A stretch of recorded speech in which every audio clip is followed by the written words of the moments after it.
welcome to Leadership Luminaries Lounge with Kerry Bass and Peggy O'Neill, a podcast about the connection of leadership, philosophy, practice, and impact on society. Get ready to be illuminated.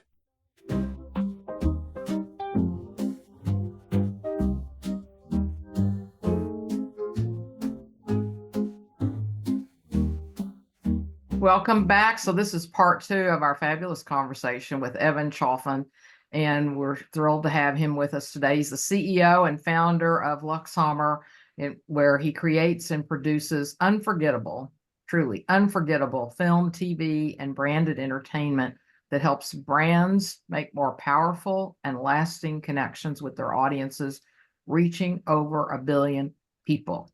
So Evan has been talking with us, sharing with us about the power of storytelling, why it's important for leaders and for each of us leading our own lives to be able to tell the story of our own life, and how to be creative and use our imagination.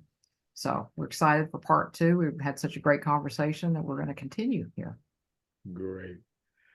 Evan, again, thank you for being our guest. And one of the things I was thinking about from the first part of our conversations is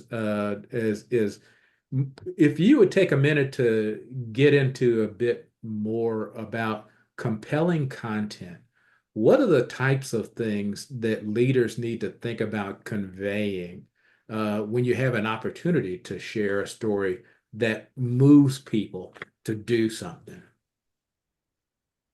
Yeah, that's a really good question. Thank you for asking.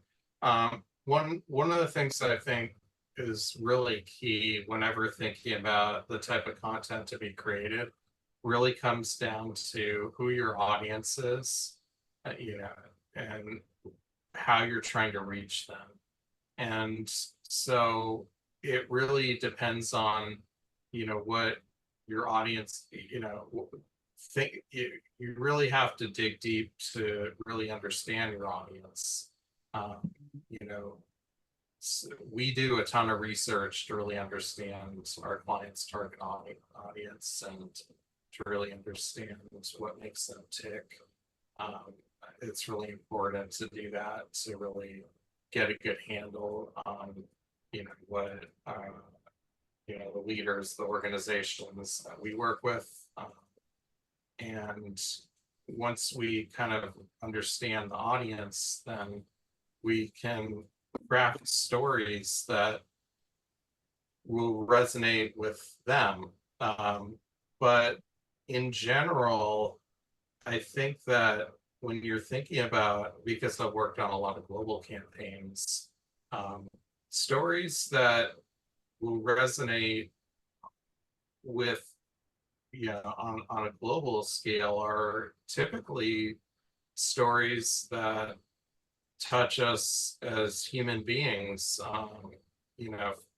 They often are family stories, for example, father son or father daughter, mother daughter, two sisters. There's so many examples, whether they're figurative or literal family stories. If you look at television, it's really comprised of almost every show out there is really some kind of family story in some way. And whether it's a literal or figurative family. And so as a leader, trying to contextualize something in that familial way, I think can be very powerful. That's funny. Peggy and I were having a conversation the other day about that. There's this commercial that plays in the area that I'm at. I'm in metropolitan Atlanta, and there's a grocery store chain that's in the Southeast, and they have this commercial segment going on now. You got to find your people. And so the idea is that everybody is connected with their fans, their group. You got to find your people, and that's what they help by facilitating around food is finding your people, and one of those aspects is the foods that you like. And I find that also really resonating too in that consulting advice that I give to leaders a lot of times is that you have to uh, answer the question, what's in it for me? I like that WIFM kind of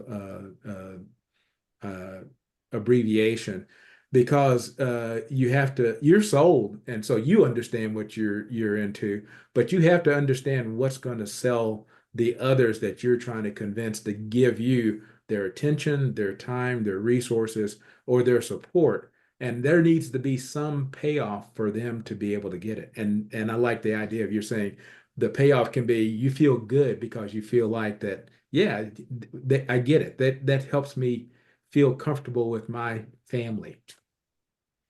Yeah. And one of the projects I worked on that you mentioned earlier for Supermouth, it was really interesting because there was such a great opportunity to connect with an audience on a familial level. And when you think about one of the challenges that a lot of parents face when their kids are, especially at a young age, is getting them to brush their teeth. Um, as I think a lot of parents are familiar with at some point. Um, that's one challenge, and also entertaining them or keeping them entertained. So this is sort of a two-part challenge. And so we were able to create a film which was part of this branded entertainment universe that could really both entertain the kids, but also convey this message to that ultimately was about the power of smiles to make a difference. And it was a story that was ultimately a story about is this like spectacle of Guardians of the Galaxy meets the Incredibles, like very incredible spectacle that we were able to create with the film.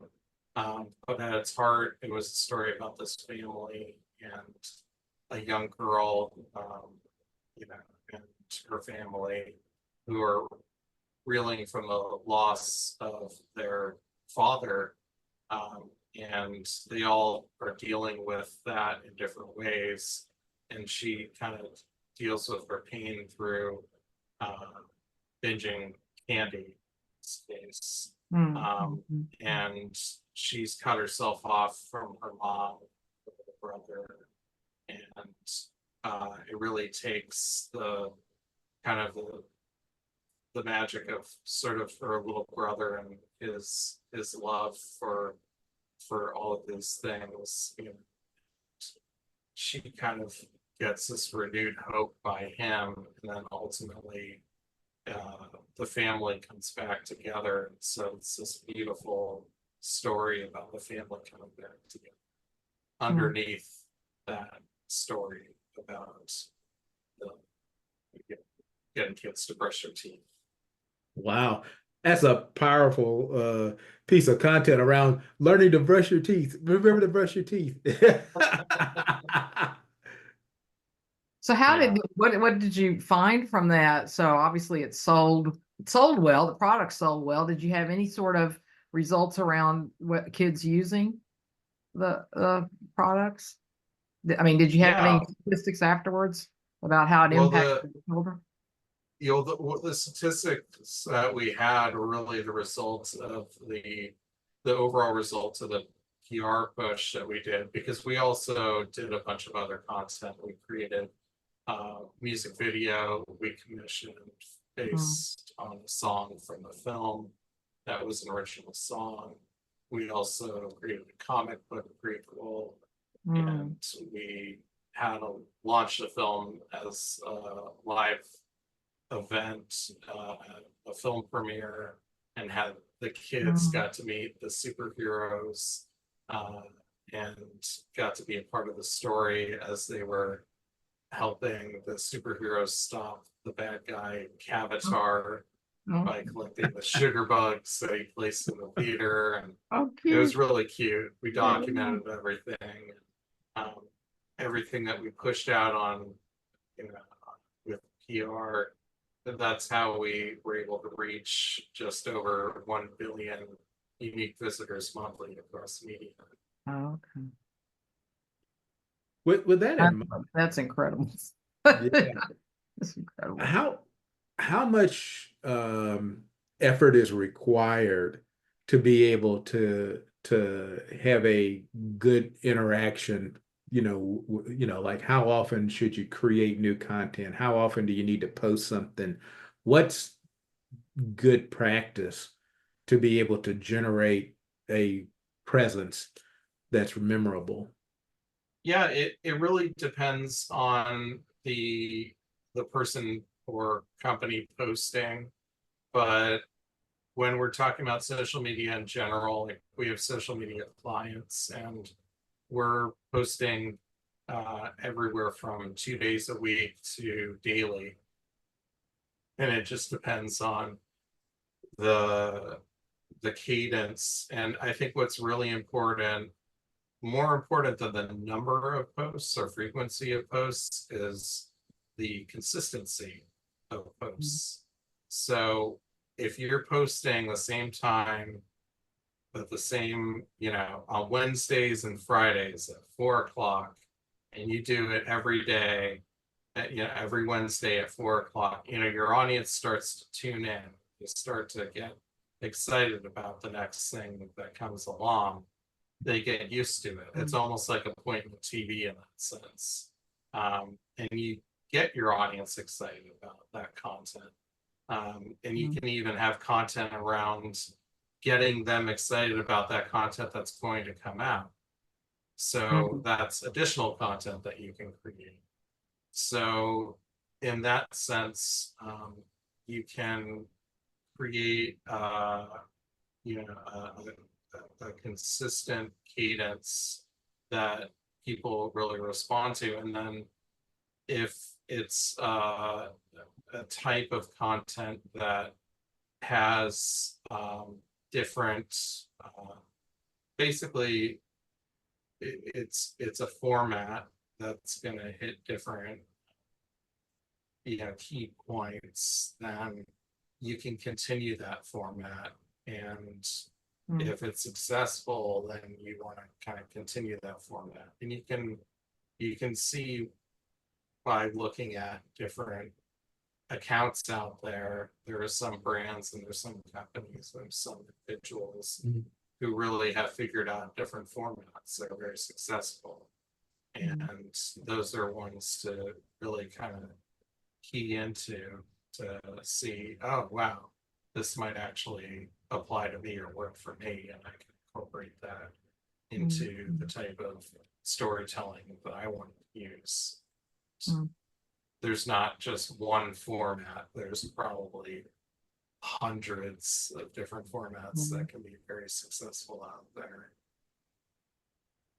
How would you recommend that leaders think about media content? Sure. I think that when it comes to social media, for example, I think it's really important to look at social media as social proof, to showcase that you're, for example, if you're a brand, that you're active in the space, that you have a voice, and that you're communicating with your customers. Just like, or if you're a leader, like if you're a leader in the space, that you are a leader in the space, you have followers, and you're communicating with them. Because at the end of the day, social media is a two-way street.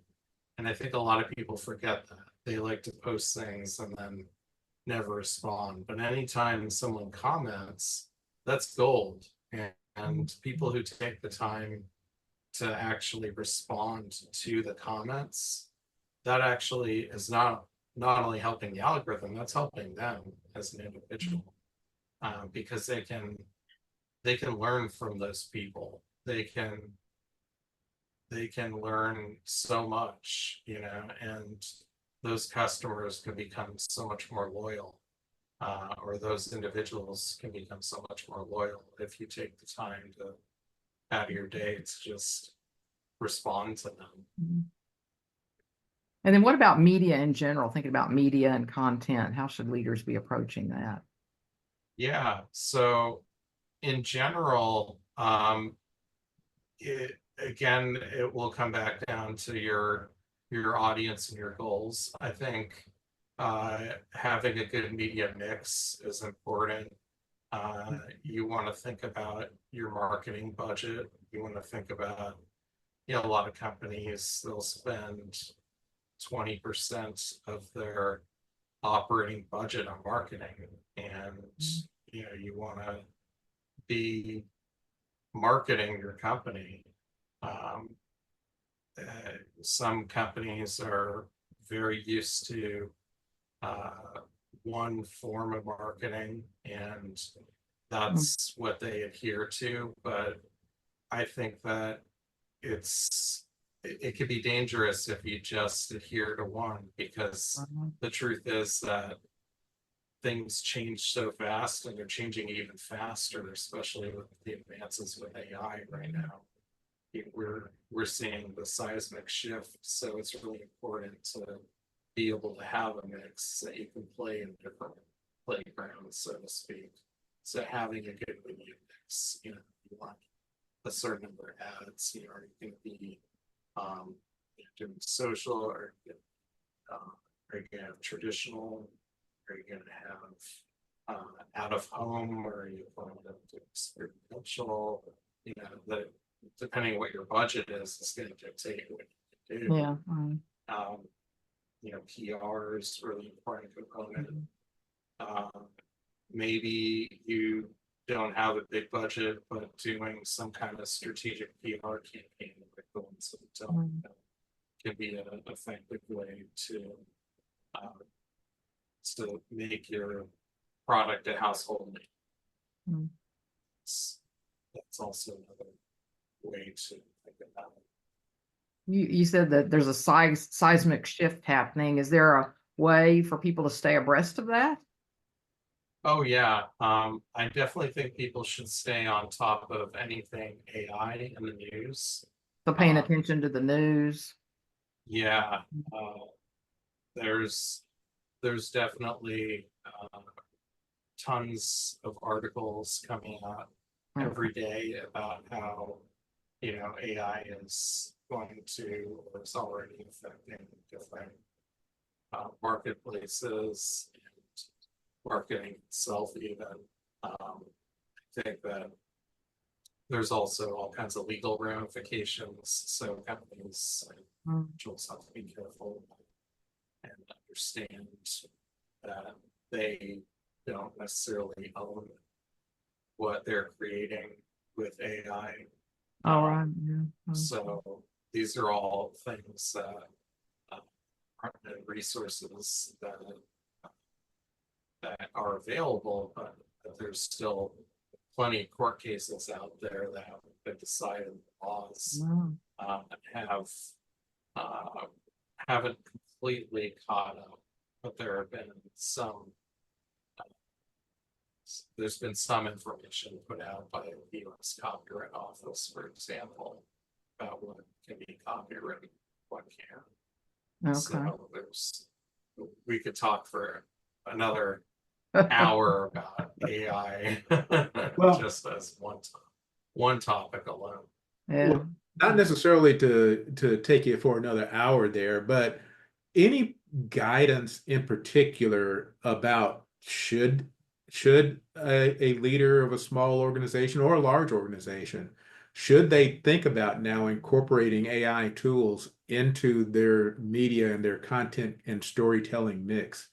And what are the ways that they should do that? Should they allow the technology to create the content, a large chunk of it? Should they use it to edit it? What's your view of what's the best approach right now for leaders to incorporate the new media tools into their mix? Yeah, my personal thoughts and views on the matter are more from an ethical standpoint. And I think that utilizing tools that aren't built on the backs of artists and utilizing it for profit, it should be a thought in any leader's brain. I think that there's plenty of court cases and there's plenty of evidence to suggest that the courts may end up deciding that there may be major lawsuits on people's hands if they do go down that route.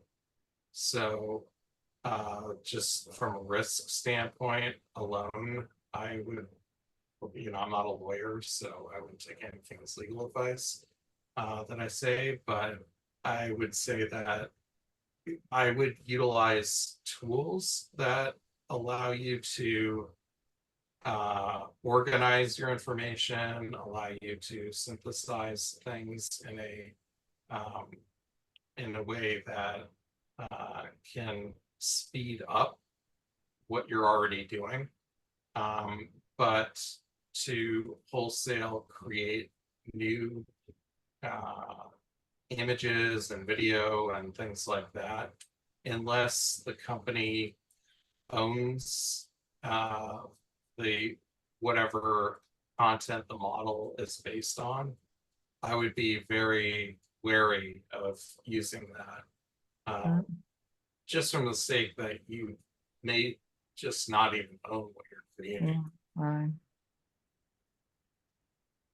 Yeah. Hey, Okay. Peggy is our resident lawyer, so Well, I've practiced talk in about many the years. risk. So kind of a shifted subject and maybe about to wind down, but while we were on our break, you mentioned that you could share some freedom hacks, some things to help free leaders up when they feel like they're caught in a trap. Anyway, so I'll let you talk about that. I'd love to hear what you have to say about that. Yeah, definitely. Well, some of these are, may sound a little bit obvious, so to speak, from a leadership standpoint. It may not be completely new, but maybe just a way to think about it philosophically might be interesting, I think, to your listeners. I've come up with 7 different freedom hacks, and you can always go to my site and check them out. But the first one, freedom hack number 1, is write things down to free your mind. And it's really about writing things down almost to offload the information like you're offloading it to an external hard drive, so that you don't have to have a bunch of information stored in your head. Because the more that you have going on up here, the less that you can focus on the tasks that you have in front of you. So that when you write the things down, it's almost like you're getting it out of your head and onto something else. And I think that that is a healthy way to look at it. And it's not like it's going away. You're just utilizing an extended brain or an extended hard drive to be able to access the information again. So I think that that's I like how you're characterizing that, an extra brain, an extra hard drive. That's great. Yeah. Right. So that's just one way to look at it. Then I like to make a checklist, and actually, people use Asana and Monday.com, those type of things. But I actually like to go a little bit further and schedule all of my tasks in my calendar so that it's all organized and I know how much time that I'm going to devote to each of the tasks throughout the day. And if I need to reschedule a task, I can move it depending on if I'm going to get to it or not that day. So I can prioritize accordingly. And then the tasks that I accomplish, then I, at the end of the week, create basically a win list. And so that's the list of all the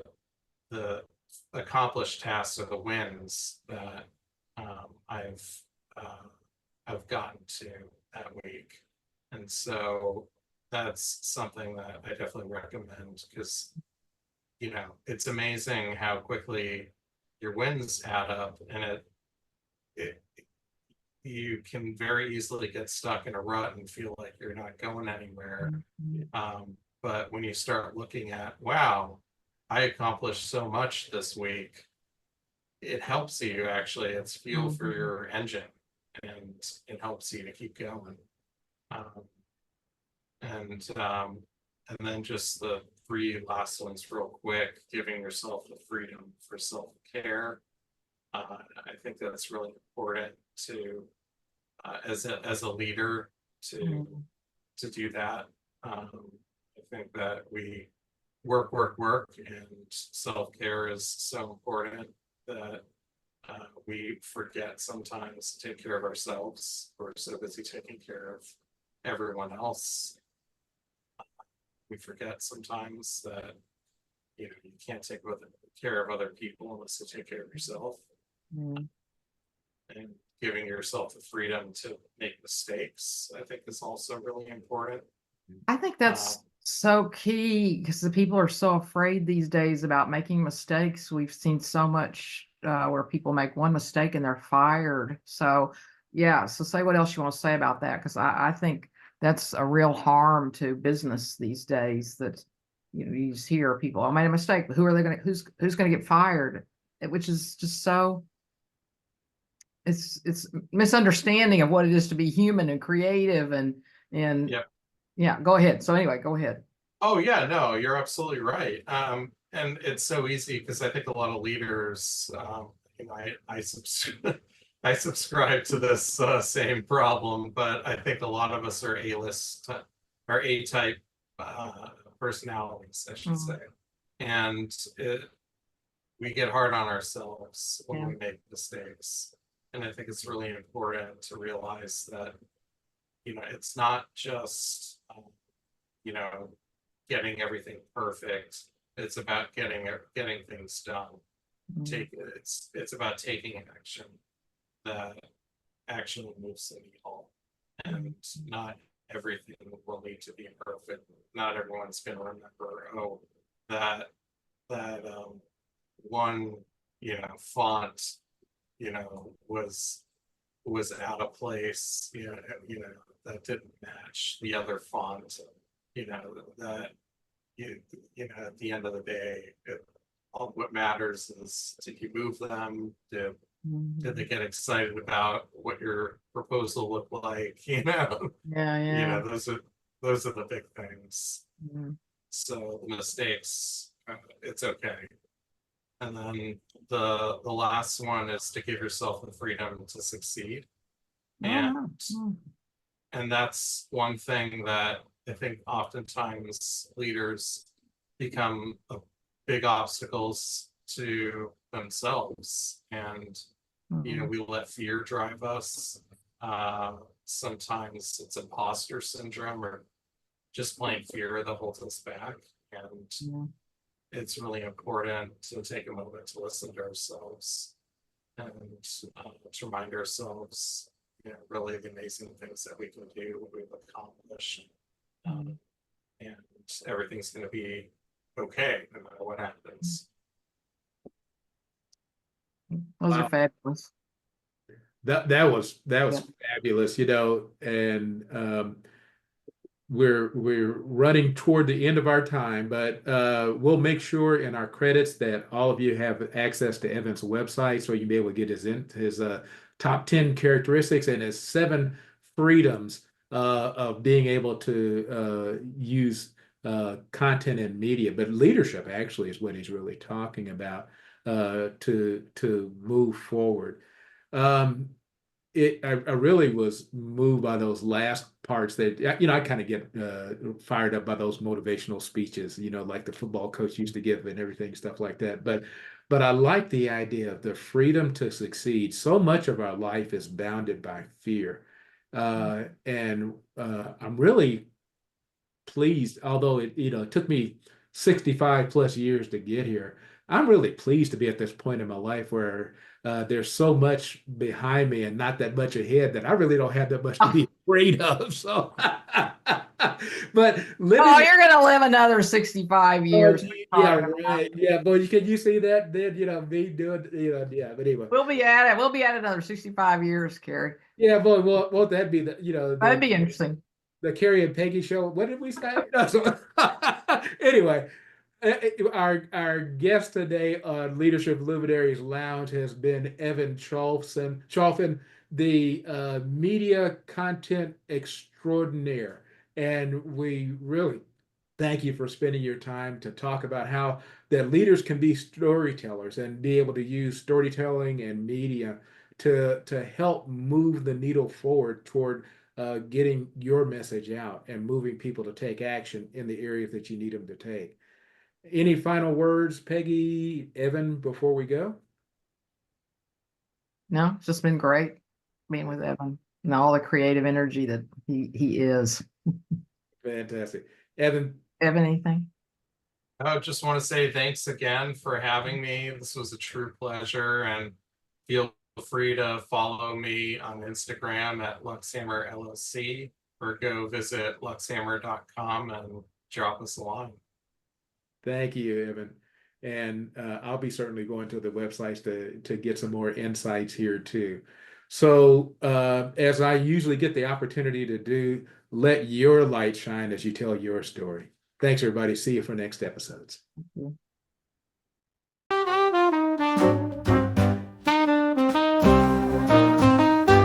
In the Leadership Luminaries Lounge, we sit and chat with Peggy and Kerry, where wisdom's at. They sprinkle insights like morning dew in this lounge where knowledge blooms anew. With every episode, they set the stage, sharing golden nuggets, turning life's next page. From boardroom tales to dreams out loud, they uplift a thought and make you proud. Oh, swing and sway with Peggy and Kerry in the lounge where visions are merry. Take a seat, let your worries retreat in the Luminaries Lounge where leaders meet.